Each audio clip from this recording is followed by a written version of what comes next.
Take a look at this article. More people are playing the original Horizon Zero Dawn than its remaster on PC. When this remaster was first announced, I literally made a video where I said this is a ripoff. A lot of people came back and they pushed back. They said, well, they recorded more voice lines, there are more textures. And I said, I couldn't be bothered with that. Seeing as that particular, standard has already been set in the industry with other third-party publishers making advancements and improvements to their own games significantly and charging nothing for it. Even funnier is within the PlayStation ecosystem, we also have another developer who did something similar and charged nothing for it. God of War Ragnarok's DLC or expansion or whatever you want to call it, all that was added to the game at no cost. The novelty is definitely waning for Sony's strategy of porting PlayStation games to PC, according to Sammy Barker. I think, that's the name of the person who wrote this article for Push Square. They keep on going. They say, while the company is still seeing some success converting its title to Steam, it's clear its latest releases generally aren't selling anywhere near as well as its initial wave, with Helldivers 2 being the obvious exception. There are other reasons here. I hope you'd point it out. Case in point, there are more people playing the original version of Horizon Zero Dawn on Steam than its all new remaster. While this perhaps isn't entirely unexpected, there's been much more time for people to purchase the original version of the game. It's a little concerning that Nixx's impressive upgrade hasn't attracted more attention on PC.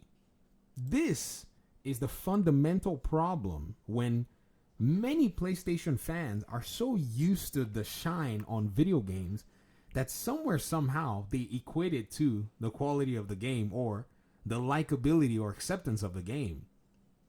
Dude, Gary's Mod, Team Fortress, Deadlock, a lot of the games that are played on PC, CSGO, they are not about the look or the shine of the game. They're about what they offer the player in terms of longevity, fun, access. Elden Ring doesn't even have the texture shine of any of these games that you see on PlayStation. However, it smoked Horizon Forbidden West. Zelda Breath of the Wild was the one who smoked Horizon Zero Dawn because they released at the same time. I think PlayStation pretty much has sold this thing to a very small community of gamers who pretty much took it and ran with it. And apparently it doesn't really have anything that I think is impressive at the end of the day in terms of what can go on. Now, I do like good-looking games. I'm saying this, but have you gone to look at other gamers actually point this out? I think now the bubble's is basically bust and has gone bust, I guess. Speak proper English. And now we're starting to see another set of gamers actually respond to these PlayStation games that everybody wouldn't shut up about, right? And they said this. They put the numbers. This is the old Horizon game. This is the new Horizon game. It's quite interesting. The original game peaked at 2,588 concurrent players over the last 24 hours, while its remaster managed 2,251 players. So, it's close then. But what you consider is the original had an all-time high of 56,557 players compared to the remaster's 2,538 players. It's clear a lot of PC players have checked out. It's worth remembering that the concurrents don't reflect the total sales numbers, they're just number of people playing a game at a given time. However, a higher number does tend to correlate with better sales. Sammy, I hope you talked about the PlayStation requirement that's now on the remaster that wasn't on the original, right?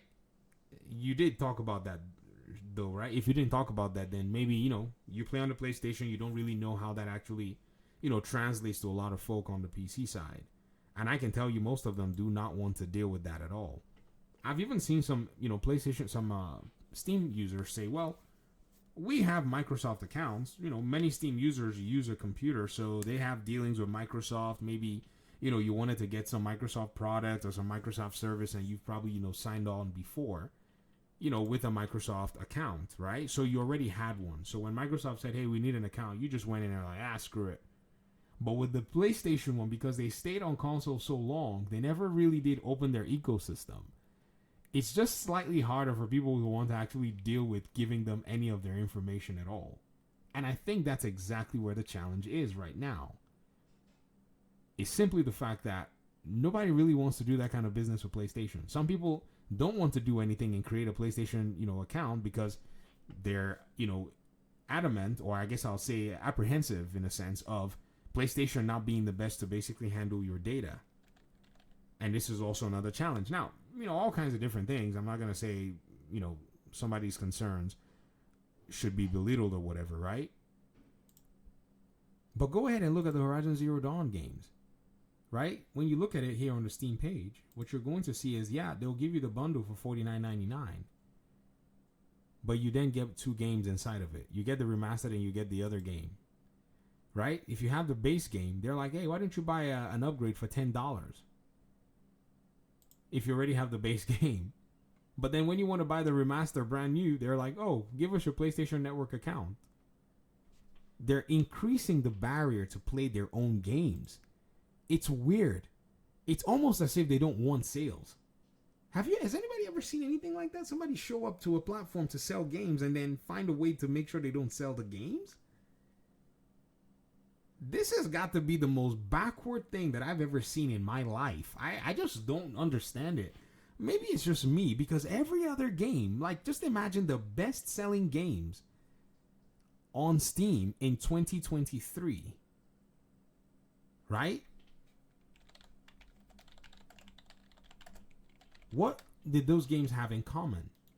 Many of them just had availability for the gamer to be able to go on and just play their game.